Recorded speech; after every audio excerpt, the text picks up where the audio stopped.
आठवले लाल किल्ला एक्सप्रेस मध्ये आपलं खूप खूप स्वागत। मी आहे हिंगोलीमध्ये।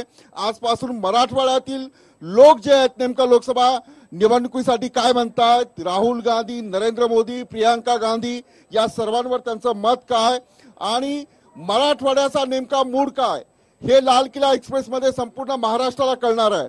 ही सगळे जे हिंगोलीकर आहेत ते आज महाराष्ट्राला सांगणार आहेत की त्यांच्या मनात नेमकं काय चाललेलं आहे।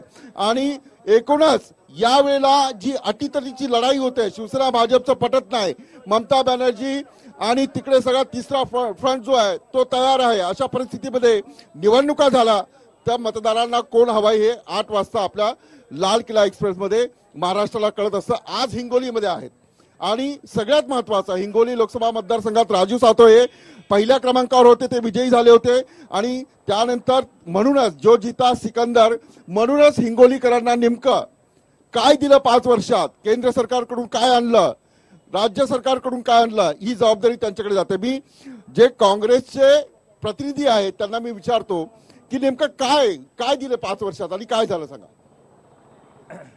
आवाज येतो ना माझा? काय दिलं हे म्हणल्यापेक्षा काश्मीर पासून कन्याकुमारी पर्यंत हिंगोलीला त्यांनी ठसा दिला। 5 वर्षापैकी 4 वर्षात संसद रत्न पुरस्कार मिळाला। हे काही सहज रीतीने मिळणारा प्रश्न नाही। मिळणार आहे का? ठीक आहे, ठीक आहे, संसदेनं दिल्या नाही, संसदेनं दिला नाही। साहेबांचं म्हणणं हे ऐकून घ्या। बसा बसा बसा बसा बसा बसा बसा बसा बसा येतो सगळे देतो मी, सगळे देतो। आवाज कमी, आवाज कमी। एक मिनिट, तुमचे नेते बसलेत, आता तुम्ही नाही बोलायचं।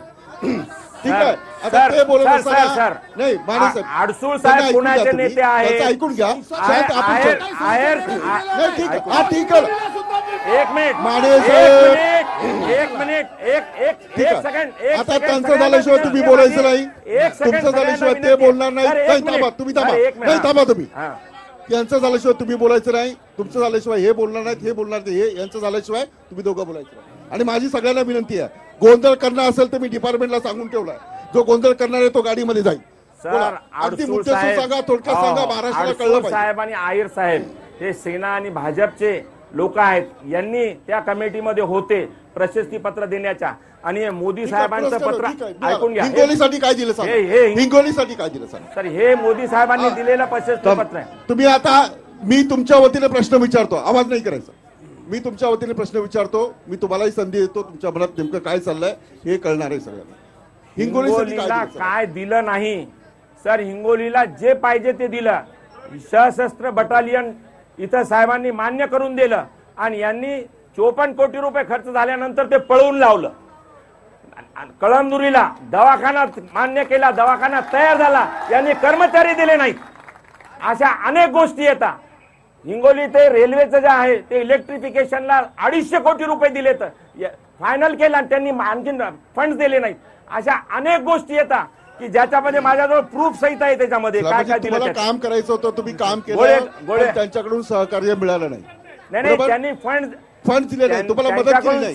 एक खासदार जेव्हा लोकांची कामं करत असतो तर सरकारने, राज्य सरकारने त्याला मदत केली पाहिजे, पण याचं असं म्हणणं आहे की अडवणूक करण्यात आली। का केले? हे लोक नाहीये तुमचे, हे मतदार नाहीये तुमचे, यांनीच मान्य केलंय की एवढे पैसे आले, हे काम आम्ही केलंय। अहो, ह्याही पेक्षा तुम्हाला सांगतो, हे जे सांगतायत अनेक लोकांच्या मुख्य अडचणी होत्या। आमच्या फ्लायओव्हरच्या बाबतीमध्ये त्यांचा शब्द होता की आम्ही आल्याच्या नंतर फ्लायओव्हर बांधतो, फ्लायओव्हर झाला नाही। त्यांनीच सांगितलं होतं, आवाज ते बोलतात, तुमची संधी नाही, मी येतो। हा बोला बोला माने साहेब, तिकडे बोलू नका, माझ्याकडे बघून बोला। तुम्हाला सांगतो, त्यांनी मोठे मोठे बॅनर होल्डिंग लागले होते की हा नॅशनल हायवे होणार, नॅशनल हायवे त्यांच्या काळामध्ये एकही झाला नाही। आणि जे हे सांगतायत ना की त्यांनी ते हॉस्पिटल बांधले, आज हॉस्पिटलचं काम पूर्ण होऊन आमच्या काळामध्ये कंप्लीट झालं, त्यांच्या काळात नुसतं भूमिपूजन झालं होतं, दुसरं कुठलंच काम झालेलं नव्हतं। आणि हे जे सांगायला लागले, संसदेमध्ये कुठले मुद्दे उचललेत, किती वेळा ते बोललेत, चला ठीक आहे, ठीक आहे, हा ठीक आहे, ठीक आहे, हा ठीक आहे, हा बस वेळ संपला। बांगर साहेब, आता तुम्ही मला सांगा, भाजप बरोबर तुम्ही आहात का? सर्वांनी मिळून नाही, थांबा, सराफ साहेब थांबा। एकट्याच माणसाचे तितकेच प्रश्न येतात। बरोबर बरोबर, ठीक आहे, तुम्ही भाजप बरोबर आहात का? आता युतीमध्ये आम्ही भाजीसोबत आहेत. युतीमध्ये युती. मनाने आहात की कसं आहात?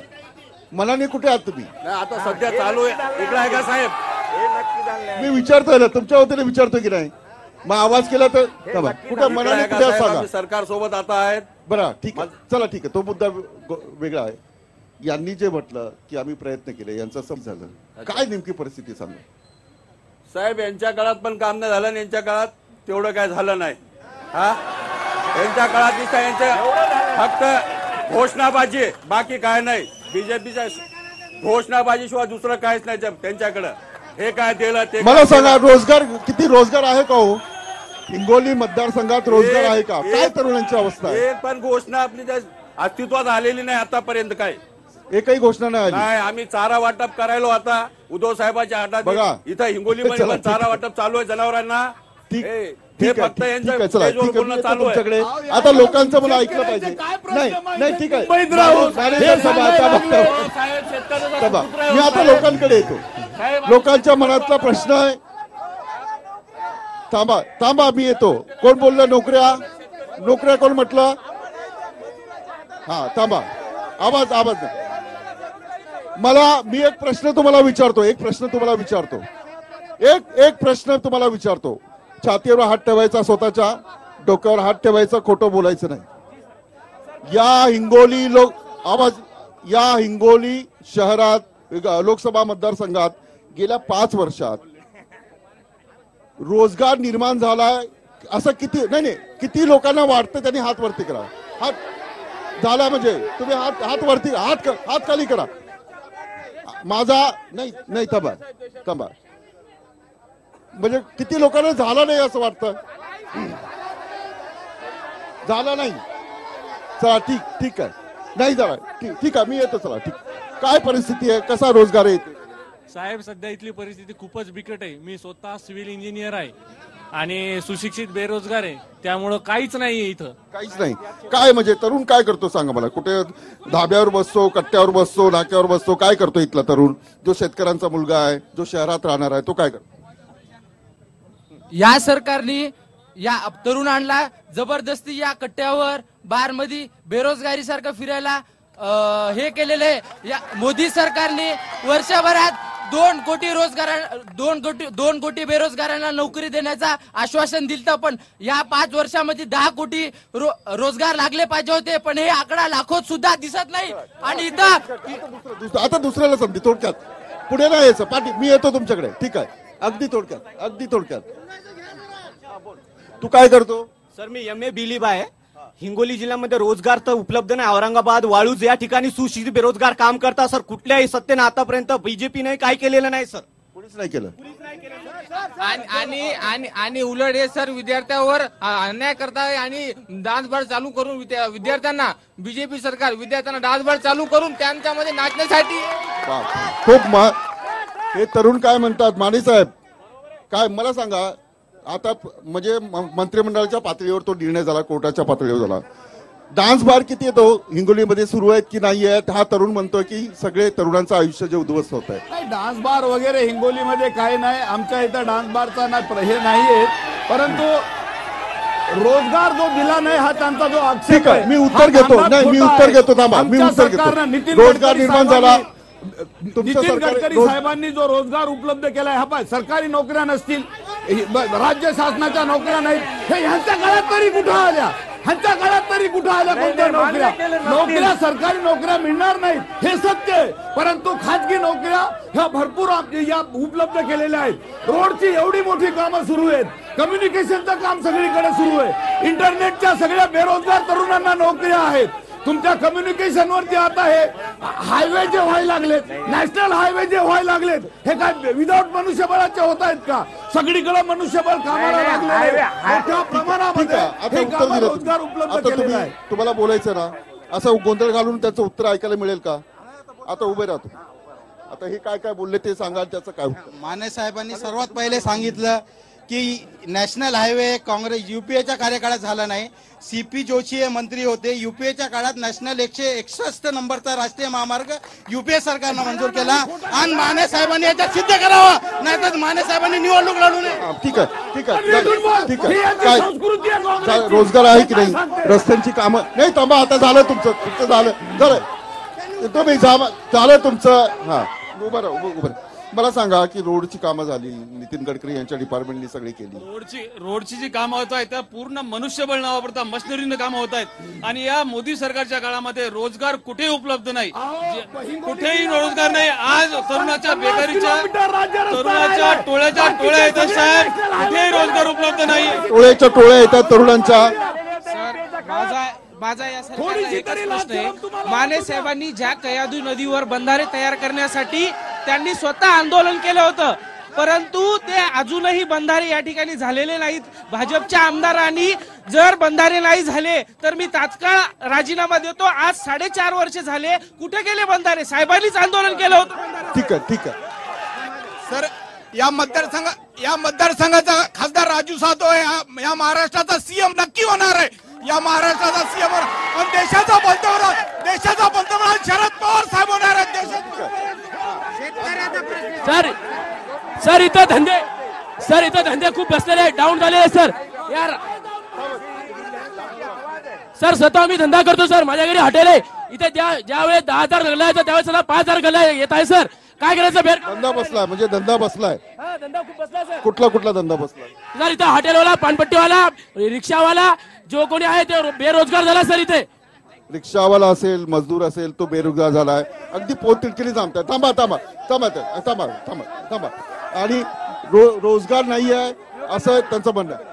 सर, कौशल्य विकासावर बोलतात बाळासाहेब. लक्ष द्या साहेब, नरेंद्र मोदीजींनी कौशल्य विकासाच्या संदर्भामध्ये योजना आणली होती या देशामध्ये, अतिशय फेल अशा प्रकारची. आणि जाहिरातीवर मोठमोठा खर्च नरेंद्र मोदींनी केला. आणि आमच्या हिंगोली सारख्या जिल्ह्यामध्ये सुशिक्षित बेरोजगार फिरतायत. आणि एक दुर्दैवाची गोष्ट आहे साहेब या जिल्ह्यातली, की हिंगोली जिल्ह्यामध्ये दुष्काळाची पूर्ण जिल्ह्यामध्ये परिस्थिती आहे. दुष्काळ एक प्रश्न आहे. दुष्काळ पहा, नागनाथ आणि वसमत तालुक्याच्या मधून वगळण्यात आलेला आहे. काय मोदीला हटवू नये आणि का राहुल गांधींना या देशाचं पंतप्रधान करण्यात येऊ नये? ठीक आहे. काय म्हणून मला सांग, तुझं वय काय, नाव काय, कुठे राहते, काय करते? पूजा सराफ आहे माझं नाव. मी इथं हिंगोलीतच राहते. माझा एकच प्रश्न आहे की कोणाला प्रश्न आहे? हे 3 बसलेत, बीजेपी, काँग्रेस आणि बीजेपीला. जे आता नीरव मोदी आणि विजय माल्यासारखे लोक, जे आपण 1-1 रुपये कमवून जे टॅक्स भरतो, ते सगळा टॅक्स ते बँकेत पैसा राहतो, ते पैसा घेऊन त्यांनी जे देशाच्या बाहेर पळून गेलेत. मोदी सरकार काय करते की ते पैसा आपण वापस आणावं आणि त्या चोरांना वापस आणावं. त्यांचे फोटो येतात पेपर मध्ये, त्यांनी कुठं बीचवर ऐश करायलेत, पोरींवर ऐश करायलेत. इथं आपले मजदूर जीवन द्यायलेत, त्यांचं मरण व्हायले. तू कुठल्या पक्षाची आहे? काँग्रेसची आहे तू काँग्रेसची आहे. हे प्रश्न तू भाजपला विचारतो. चला, नीरव मोदी. मी येतो, मला ब्रेक घ्यायचा आहे. मी येतो मी. चला, मी ब्रेक घेणार आहे, एक छोटासा ब्रेक घेणार आहे. पण ब्रेक नंतर आहे. हिंगोलीकरांना नरेंद्र मोदी आणि राहुल गांधी आणि प्रियंका गांधी याविषयी काय वाटतं ही चर्चा आहे. एक ब्रेक नंतर. कुठेही जाऊ नका. ब्रेक नंतर पुन्हा भेटूया. स्वागत. हिंगोलीकरांच्या मनात नेमकं काय चाललंय महाराष्ट्र ऐकतो. कुठेही जाऊ नका. आता तुम्ही घोषणा देत होतात, पण त्या घोषणा न देता आज 26 जानेवारी आहे. आज घोषणा काय दिली पाहिजे? जय हिंदची दिली पाहिजे. जय हिंद. बरोबर. मला हे सांगा, आपला पंतप्रधान जो आहे तो आपल्या देशाचं प्रतिनिधित्व करत असतो. माझा पहिला प्रश्न आहे, ठीक आहे, माझा तुम्हाला पहिला प्रश्न आहे. आपला पंतप्रधान आपल्या देशाचं आंतरराष्ट्रीय स्तरावर प्रतिनिधित्व करत असतो. नरेंद्र मोदी कुणाला आवडता? हात वरती करा. नरेंद्र मोदी. हात खाली. आता हात खाली. आता हात खाली. राहुल गांधी किती लोकांना आवडतात? राहुल गांधी आवडतात. चला, ठीक आहे. चला, मला सांगा का आवडतात? अगदी थोडक्यात का आवडतात? साहेब, जेव्हा महाराष्ट्र राज्यामध्ये देवेंद्र फडणवीस सरकार सत्तेत येत असताना धनगराला आश्वासन त्यांनी दिलं की आम्ही पहिल्या कॅबिनेटमध्ये तुम्हाला एसटीचं आरक्षण देऊ. हे फसवे कुठे गेले आज? काय म्हणजे धनगर आरक्षणासाठी राहुल गांधी आवडतात? हा, ठीक आहे. थांब. आवाज नाही, आता बोलू द्या. तू शेतकरी आहेस तुला आता शेतातून काम करत आला बरोबर. मला हे सांग, नरेंद्र मोदी माहिती आहेत, हे राहुल गांधी माहिती आहेत, कुणाचं काम चांगलं आहे? कामाचं मला घेणं देणं नाही, मी फक्त शेतकऱ्यावर बोलणार आहे, कोणत्या पक्षाबद्दल बोलणार नाही. हे बघा मी 15 वर्ष राजकारण कळतं मला. मी काँग्रेसचं पाहिलं 15 वर्ष आणि 5 वर्ष झाले मोदीचं बघतो. मोदींनी 4.5 वर्षामध्ये एक शब्द शेतकऱ्याबद्दल काढला नाही. तुळजा भवानीची शपथ घेऊन सांगतो, एका मुलाची शपथ घेऊन सांगतो, मोदींनी 4.5 वर्षात मी ऐकलं नाही शेतकऱ्याबद्दल शपथ बोललेलं. आणि दिवाळीपर्यंत आमच्या विहिरीला पाणी होतं, बोरला पाणी होतं आणि आमचा डीपी जळाला. 3 महिन्यापर्यंत डीपी आला नाही, पूर्ण पाणी गेलं. हरभऱ्याची वाट लागली, कापसाची वाट लागली. काय नाव काय तुझं? नाव काय तुझं? नाव गजानन कदम साळवा. गजानन कदम साळवा. सर एक मिनिट. साळवा गाव. एवढी वाईट अवस्था शेतकऱ्यांची सगळ्यांची. मला बोलते ना. तर त्यानंतर यांचा डीपी आला 3 महिन्यात नंतर. त्यावेळेला सगळं वाळून गेलं, पेरायची अवस्था राहिली नाही. आणि त्या सीझन मध्ये लाईट येत होती ना, फक्त 2 मिनिटं, अर्धा घंटा, खंबे पडलेले, लाईट नाही. खूप वाईट अवस्था आहे. ठीक आहे, सगळ्यांची अवस्था अशी. चला ठीक आहे. इथे कोण भाजप नरेंद्र मोदी कोण म्हटलं होतं? मोदी काय म्हणजे ते तर म्हणतात 4.5 वर्ष शेतकऱ्यांचं नावच नाही घेतलं. का मोदी हवेत परत? मोदी साहेबांचं काम चांगलं आहे. केंद्र सरकारवर वरती जे काम आहे, काय चांगलं काम केलं सर? लोकांना कळलं पाहिजे. लोकांना म्हणजे जे रोजगारचं आहे, हे 100% रोजगाराचं काम केलं आहे मोदी साहेबांना. 100%. 2018 मध्ये 1.5 करोड लोक बेरोजगार झालेले आहेत. Make in India, digital India आणि नोटबंदी ती पण फेल झालेली आहे. नोटबंदीचा उपाय हा सर, हे नरेंद्र मोदीच्या या 4 वर्षाच्या काळामध्ये भीमा कोरेगाव दंगल घडली आणि त्या दंगल घडवणाऱ्याला त्यांना बाइज्जत बरी केली. हे कसलं शासन आणि कसलं सरकार आहे? ठीक आहे. अगदी थोडक्यात सांगा, राहुल गांधी आणि नरेंद्र मोदी यांच्या संदर्भात तुम्हाला सुद्धा मतदान करायचं आहे.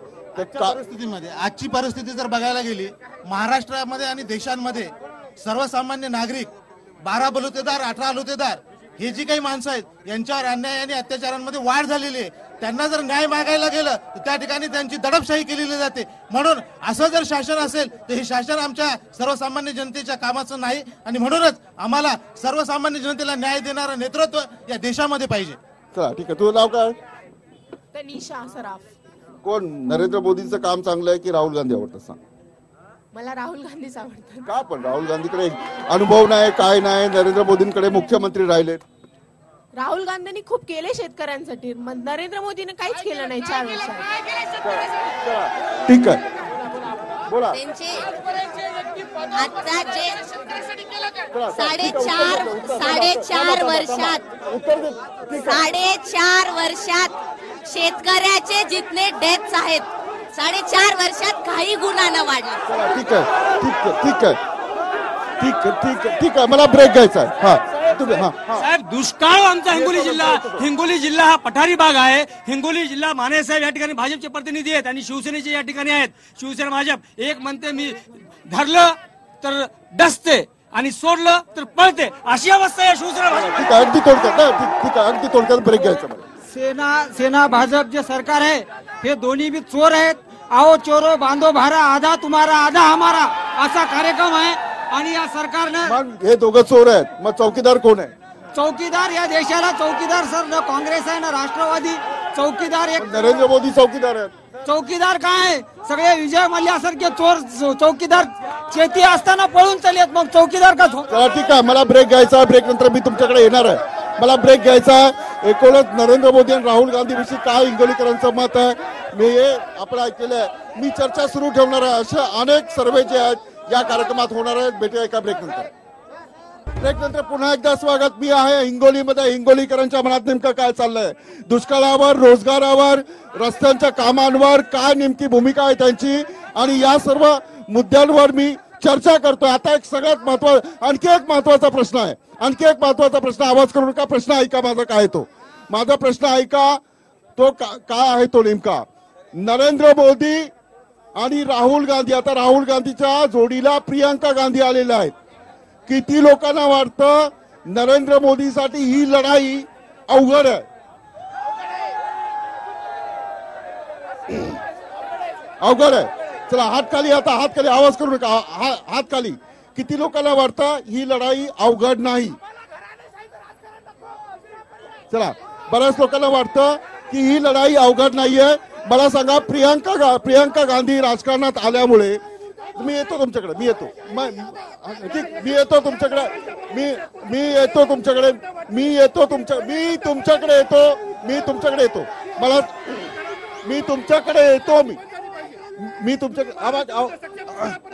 आवाज मला सांगा, किती मोठी लढाई आहे केंद्र सरकारच्या विरोधात? महाराष्ट्रामध्ये फक्त 169 घराण्यामध्ये सत्ता वाटप, कधी बीजेपी, कधी राष्ट्रवादी, कधी काँग्रेस, बीजेपी, या कधी काँग्रेसने विकास केला नाही, कधी भाजपच्या सरकारमध्ये विकास झाला नाही आतापर्यंत. यावेळेस महाराष्ट्रामध्ये नवीन तिसरा पर्याय उभा राहायला पाहिजे. का उभा राहायला पाहिजे सांगा? शांत व्हा, डोकं शांत ठेवा. थांबा, हे बोलतात तुमचे नेते आहेत ते. हा, आवाज कमी, आवाज कमी का मला सांगा. कारण की या महाराष्ट्रामध्ये प्रत्येक वेळेस रजनीताई सातव झाले की राजू सातव झाले की भाऊराव पाटील झाले की त्यांचे वडील, ह्या ज्या घराण्याशाही आहेत का, ही संपली पाहिजे. लोकशाही ही शेवटच्या माणसापर्यंत गेली पाहिजे, ज्याची संख्या छोटी छोटी आहे, जे माळी साडे छोटे कुटुंब आहेत, याला राजकीय सत्ता मिळाली पाहिजे. आणि या लोकांना राजकीय शक्ती असल्यामुळं हे लोक काय करत माहित का, राजेशाहीचा माझा महत्वाचा प्रश्न आहे. मी काही दिल्लीचं बोलणार नाही. इथलचा महत्वाचा प्रश्न आहे. आरोग्य सेवा इतक्या खालच्या थराची दिली जाते साहेब. गरीब लोक जेव्हा जातात ना, गोळ्या नाहीत, बाहेरून घ्या. खूप मोठा महत्वाचा प्रश्न आहे. आता मला मान्यवरांकडे गेलं पाहिजे, कारण ते ऐकतात लोकांचं. मला सांगा, तर बांगर साहेब, हिंगोली लोकसभेतील जे विधानसभा मतदार क्षेत्र आहेत, दवाखान्याची काय अवस्था आहे? तो बोलतो की गोळ्या नाही, डॉक्टर नाही, काय नेमकी परिस्थिती? आपण उत्तर घेऊ यांच्याकडे. आरोग्याची परिस्थिती काय आहे? एखादी गोळी काही नसेल, बाकीचं एकदम आरोग्याचं व्यवस्थित चालू आहे सरकारचं. चला, व्यवस्थित चालू आहे. माने साहेब, काय परिस्थिती सांग? एवढा मोठा दवाखाना कधी आजपर्यंत हिंगोलीला नव्हता. एवढा मोठा दवाखाना बांधलेला आहे हिंगोली शहरामध्ये. आणि दुसरा म्हणजे जी योजना, गरीब लोकांना पैसे मिळत नव्हते, त्यांना 1 लाखाच्या वर जर बिल गेलं तर त्यांना पैसे मिळत नव्हते. त्यांच्यासाठी प्रधानमंत्री आरोग्यदायी योजना ही पीएमनी आणली. 5 ते 10 लाख रुपये हे त्याच्यावरती ते खर्च करतात.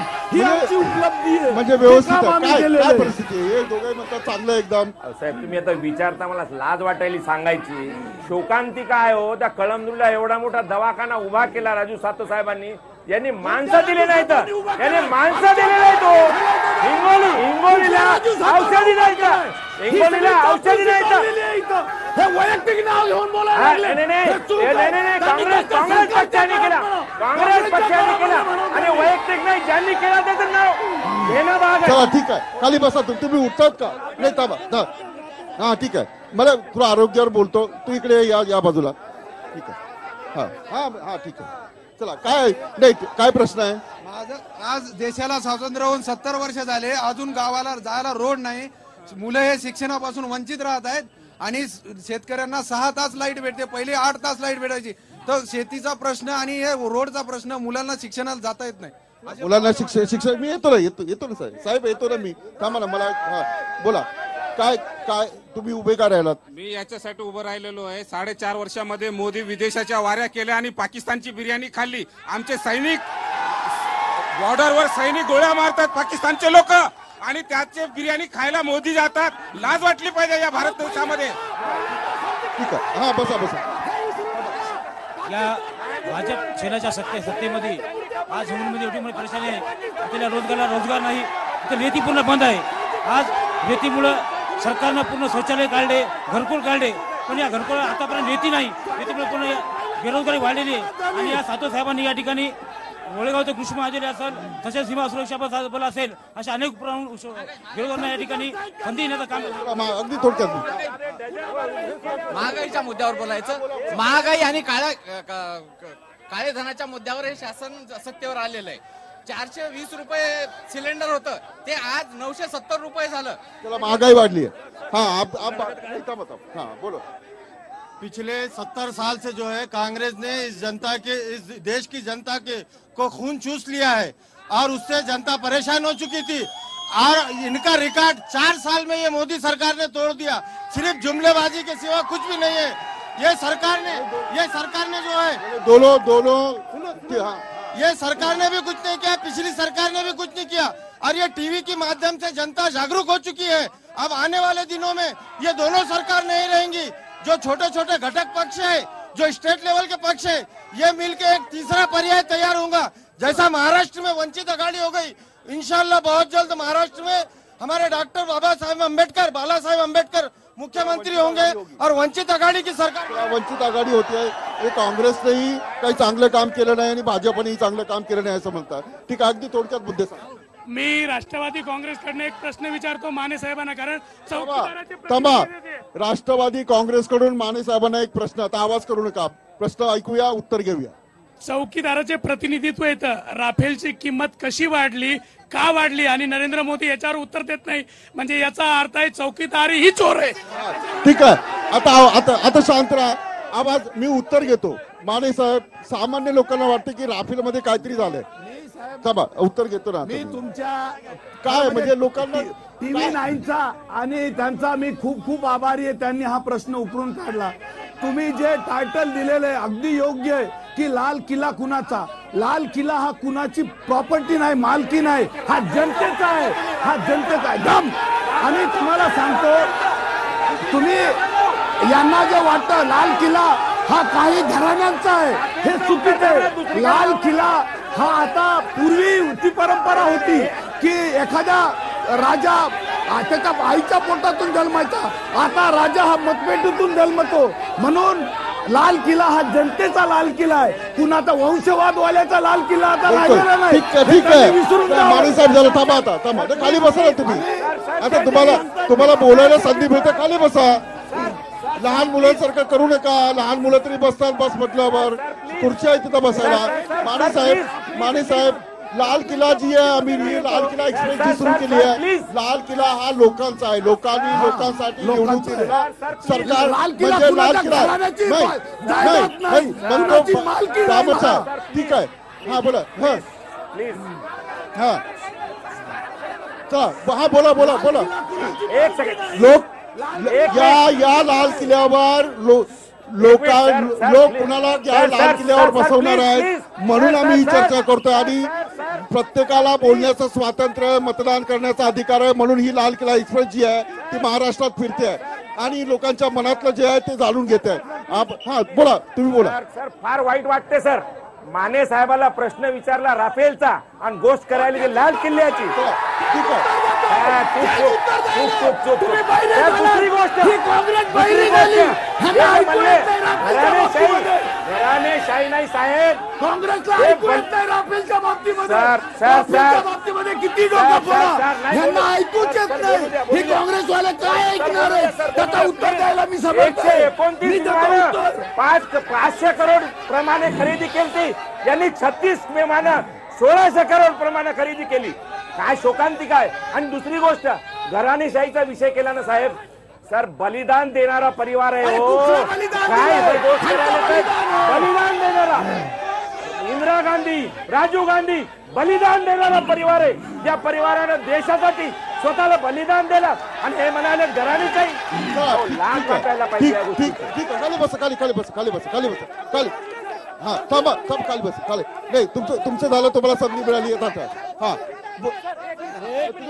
तुला संधी मिळाली, गडबड। हिंगोलीमध्ये रोजगार निर्माण झाला पाहिजे, छोटा रोजगार निर्माण झाला पाहिजे। अभि आप बोलो। ज्या राफेलसाठी यांनी इतका गोंधळ मांडला, सुप्रीम कोर्टानं जर उत्तर त्याचा जबाब दिला असेल तर हे काँग्रेसवाले या राफेलसाठी का घेऊन बसतात आणि सरासर सुप्रीम कोर्टाचा अपमान आमच्या देशाचा अपमान आहे, त्याच्यामुळे या काँग्रेसला। चला ठीक आहे, आता सराफ साहेब, सुप्रीम कोर्टाने म्हटलंय की राफेल मध्ये काही नाहीये। नाही थांबा, आता तुम्ही बोला, तो मी उत्तर घेतो त्यांच्याकडून। हा सामान्य माणूस जो आहे तो विचारतो प्रश्न, का मग सुप्रीम कोर्टाने म्हटलंय चूक आहे, असा सुप्रीम कोर्टने निर्णय दिलेला नाही. तुम्ही निर्णय वाचा. हे 100% चूक आहे. राफेलचा अरे सामान्य माणसाला कळायला लागलं. 550 करोडला घेतलेला 1600 करोड रुपयाला घेतले. हे खोटी गोष्ट आहे. मॅन्युप्युलेट करायले. ठीक आहे. आता सांग काय हे प्रहार बच्चू कडू माहिती आहे तुम्हाला? त्यांच्या प्रति थांबा मी येतो थांबा. काय प्रश्न आहे आता? एवढी सगळी चर्चा झाली, आणखी काय? सर्वात महत्वाचं म्हणजे आपली जी चर्चा चालू आहे ती जमिनीशी धरून नाही. ही जमीन महत्वाची, हा जिल्हा महत्वाचा आहे आणि इथले प्रश्न महत्वाचे आहेत. कोण राहुल गांधी आणि कोण मोदी याच्याशी आमचं काही घेणं देणं नाही. कोण पाहिजे म्हणजे मला सांगा. हा देश योग्य प्रकारे चालला पाहिजे असं कोण प्रश्न आहेत? आज राष्ट्रीय महामार्गावर दररोज माणसं मरतात, इथला एकही पुढारी बोलत नाही. आज प्रत्येक गाव पिण्याच्या पाण्यासाठी जे काही 50% गाव पिण्यापासून वंचित आहेत, यांनी घेतलेली जी काही व्यवस्थिशीर मिटिंग असते किंवा पाण्यासाठी जी काही मिटिंग असतात त्यांचा काही फायदा होत नाही. शेतकऱ्यामध्ये आज मार्केट कमिटीमध्ये धाराकट्टी, मलाई, धुलाई या प्रकारच्या कामावर जे काही काम करत असताना 1947 पासून आतापर्यंत ती बाब चालू आहे. आजही शेतकऱ्याचं शोषण. एक महत्वाचं आहे की ठीक आहे प्रत्येकाला 716 कोटीच्या बॅरेजेस बनतात. एकही 33 केव्हीए शासन निर्माण करू शकत नाही. निषेध आहे मोदीचा आणि राष्ट्रवादी काँग्रेस. ठीक आहे. खूप प्रश्न आहेत.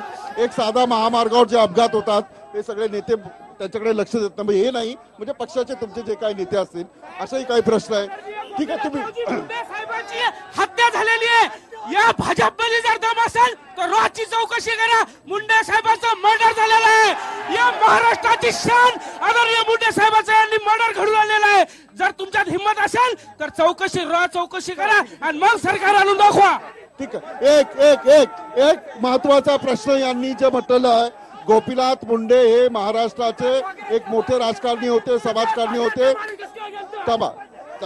आणि या मुद्द्यावर महाराष्ट्रात चर्चा सुरू आहे की नेमकी हत्या झाली की अपघात झाला. खूप महत्वाचा मुद्दा निवडणुका लागण्यापूर्वीचा. याच्यावर मी लोकांचं मत घेणार आहे, पण एका ब्रेक नंतर. चर्चेच्या आधी एक महत्वाचा प्रश्न एकाने उपस्थित केला. गोपीनाथ मुंडे यांची हत्या झाली का, त्याची चौकशी झाली पाहिजे. आणि गोपीनाथ मुंडे हे महाराष्ट्रातील राजकारणात एक मोठं नेतृत्व होतं.